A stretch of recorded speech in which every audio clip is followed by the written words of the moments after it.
So our report is all about the Boolean algebra truth table. So what is Boolean algebra truth table? So the table used to represent the Boolean expression of a logic gate function is commonly called a truth table.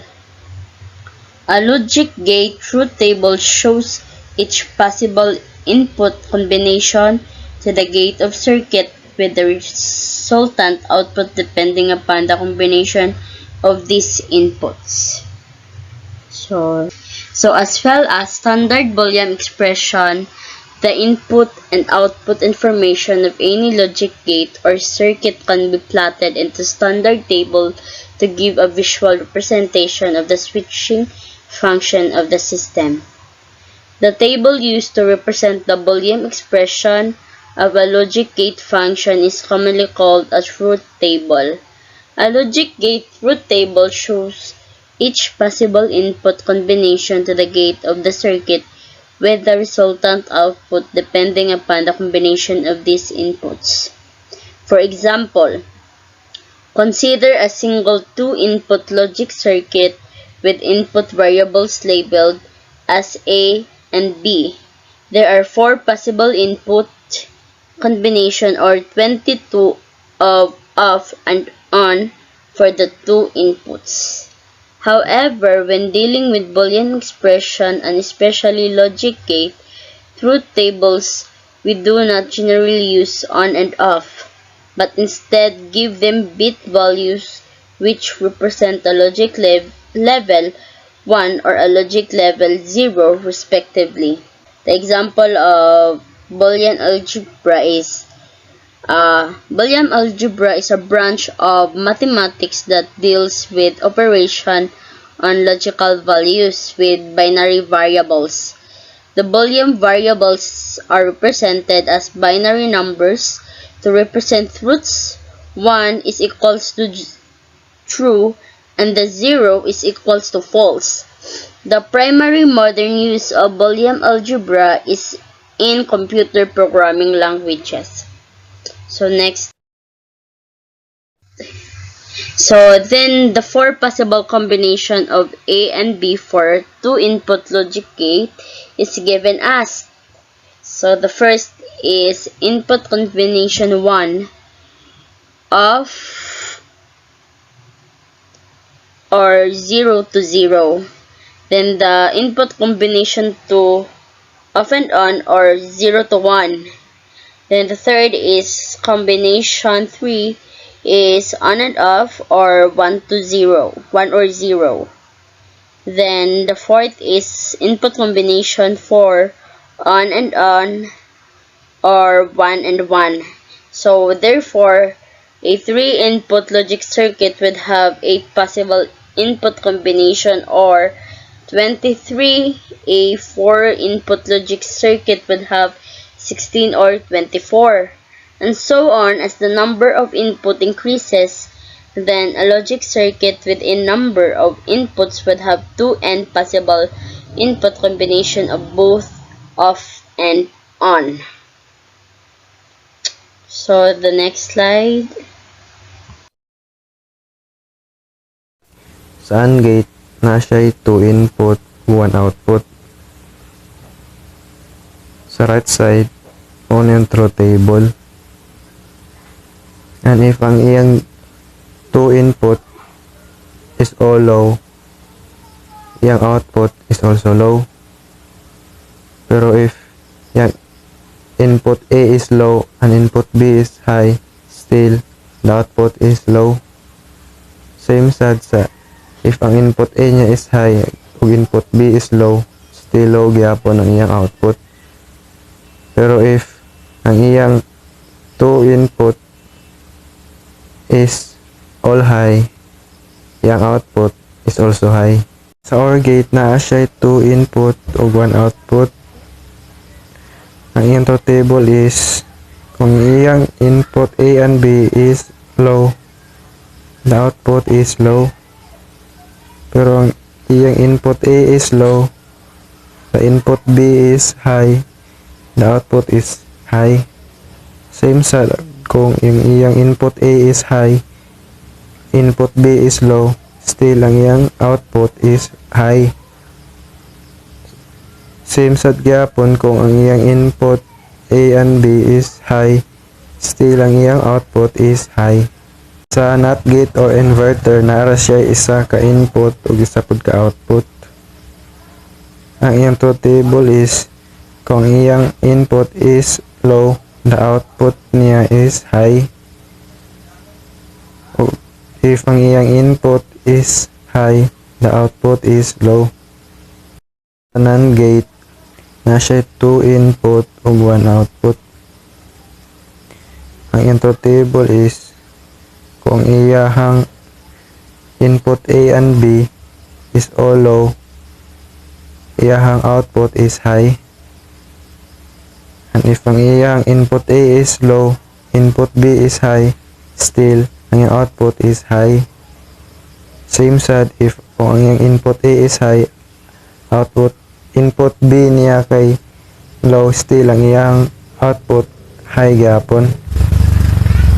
Pero kung iyahang input A and B is high, the output niya kay low.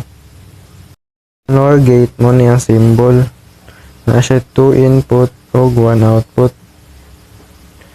Ang truth table kay kung iyahang input A and B is low, yung output is high. Pero kung iyahang input A is low, the input B is high, iyang output is low. Same gyapon kung iyang input A is high, input B is low, still ang iyang output is low. Pero kung iyang input A and B is high, still ang iyang output is low. Sa XOR gate or exclusive gate, naagapon siya 2 input ug 1 output.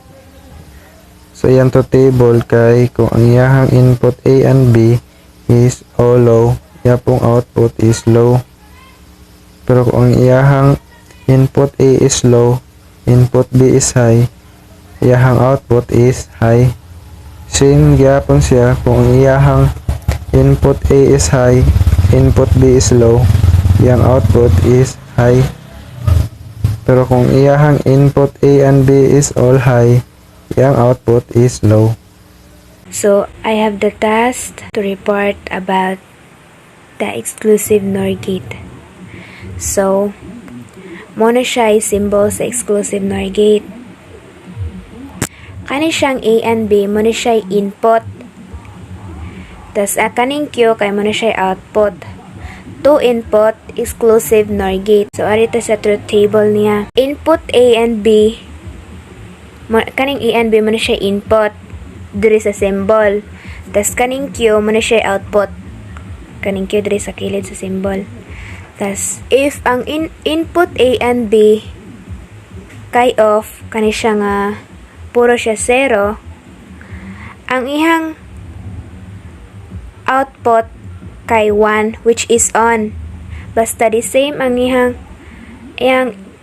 input, ihang output kay on which is 1. Then if ang iyang input 1 o 0 which is on and off, ay ang output kay off which is 0 pod. Then unya ra siya ma-on ang output, unya ra siya dire ma-on mo 1 if ang iyang input kay 1 sad which is on.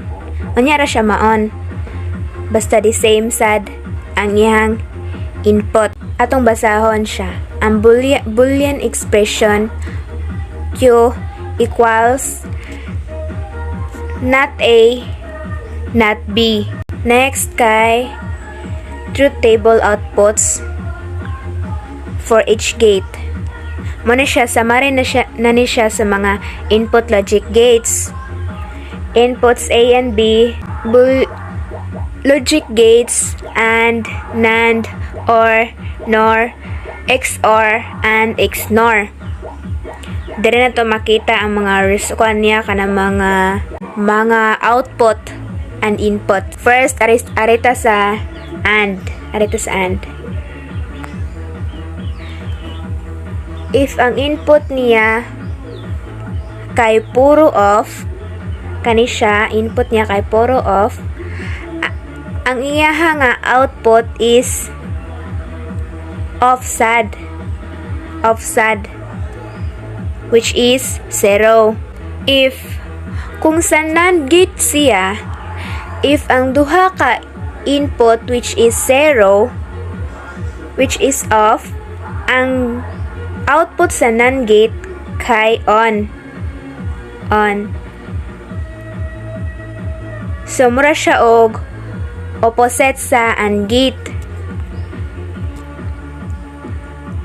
Then sa OR gate, if ang input niya puro off, ang iyahang output is offsad, same ra sa AND gate, kani siya, kani.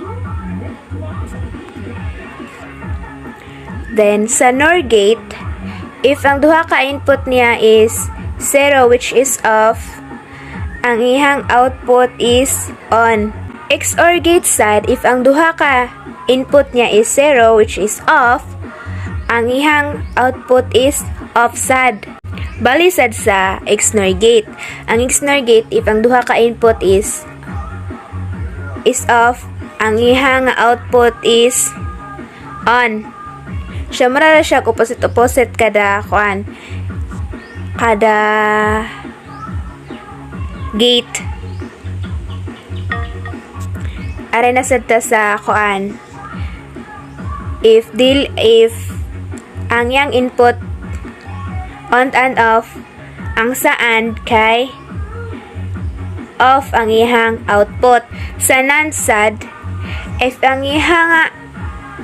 ihang input kay on and off, ang ihang output is on. Then sa OR gate, if on and off ang ihang input, ang ihang output is on, which is 1. Sa NOR gate niya sad, ang result sa on and off nga input, ang output niya kay off. Then sa XOR gate, if ang output niya on and off, ang iyang output is on. Balisad sa XNOR gate, if on and off ang iyang input, which is 0 and 1, ang iyang output is 0, which is off. Dire na sadta sa if ang duha ka input is the same, which is 1, which we called as on. If ang ihang input puro on, ang sa AND on sad ang output. But sa NAND, if ang duha ka input the same, puro siya on, ang sa NAND, which is 0, off. Sa OR og XNOR kay opposite sad sila. If ang input diri sa OR kay puro on, ang output sa OR kay on sad. But sa NOR gate, if duha ka input diri the same, puro on, ang output sa NOR gate kay off. Then sa exclusive OR gate kay ang output niya, if ang duha ka input is the same, which is puro 1, which is puro on, ang ihang output is off. Opposite sad sa XNOR gate. Ang sa XNOR gate kay on ang iyang output if ang duha ka input is on sad. So, dahil nasadta sa mga logic functions and their equivalent Boolean expression. Logic function and or not, NAND, NOR, XOR, and XNOR. Ang pag-read ang sa logic gate and ang iyang Boolean notation kay A.B. Sa OR gate, ang iyang Boolean notation kay A and B. Sa NOT gate, ang iyang Boolean notation kay A nga nay ana sa babaw, which we read as not A. Then sa NAND gate, not A dot not B. Then sa NOR gate kay not A and not B. Then there is a XOR gate kay A dot B plus not B plus not A dot B, or which read as A exclusive B. Then sa XNOR gate mura gihapon, murag opposite ra siya, A dot B plus not A dot not B, or not A exclusive not B. Good evening, everyone. This slide is about Boolean algebra examples. So, kaninga slide, it tackles how we can construct circuit diagram from Boolean expressions. Boolean algebra example number 1. Question. Write the Boolean algebra expressions for this logic circuit diagram. So, makita na to sa slide is na ay gi-construct daan nga diagram. So, atong buhaton ani is makitaon na to ang iyahang Boolean algebra expressions. So, makita ninyo ni diri nga side is muna siya input ani nga diagram. Nya kaning Q is iyahang output.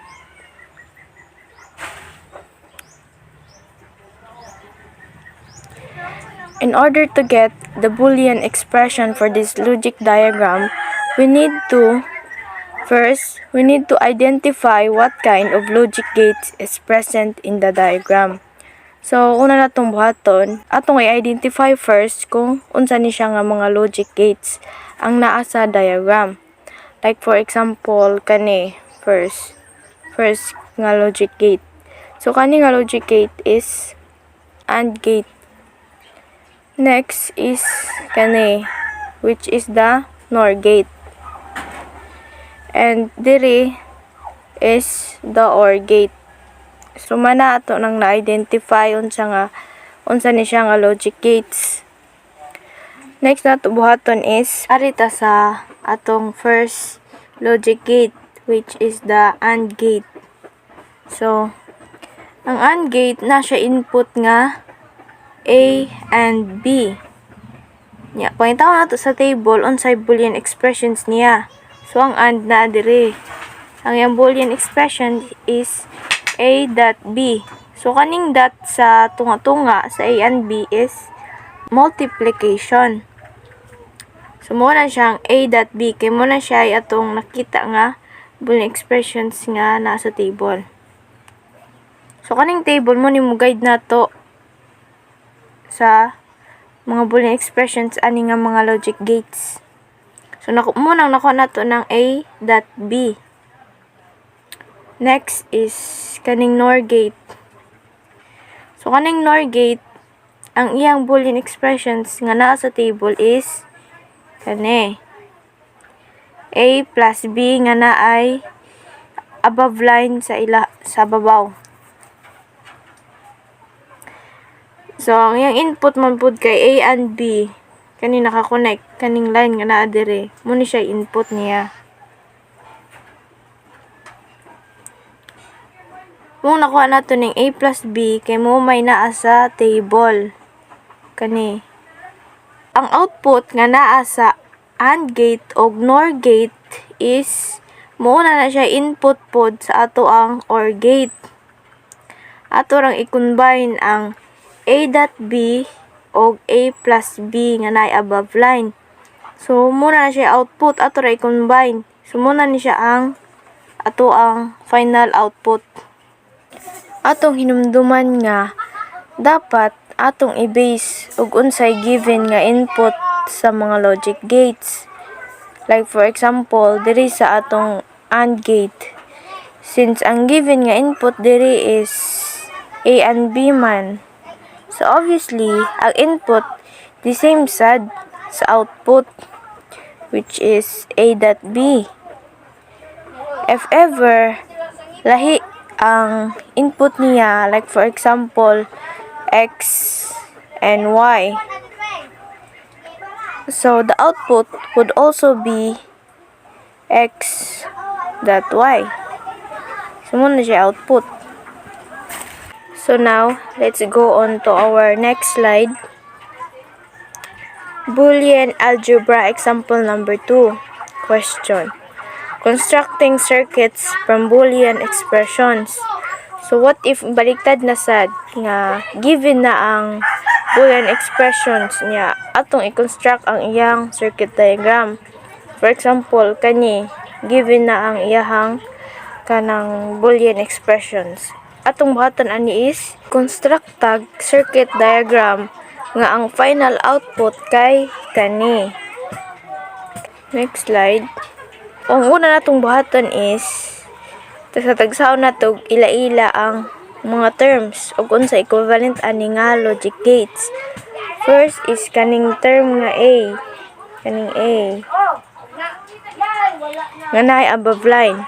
Based sa atong table nga naa diri sa kilid, ang A is equivalent to not gate.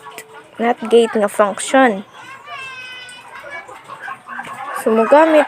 Sumugamit ta og not gate. Sumuni porma sa not gate kani.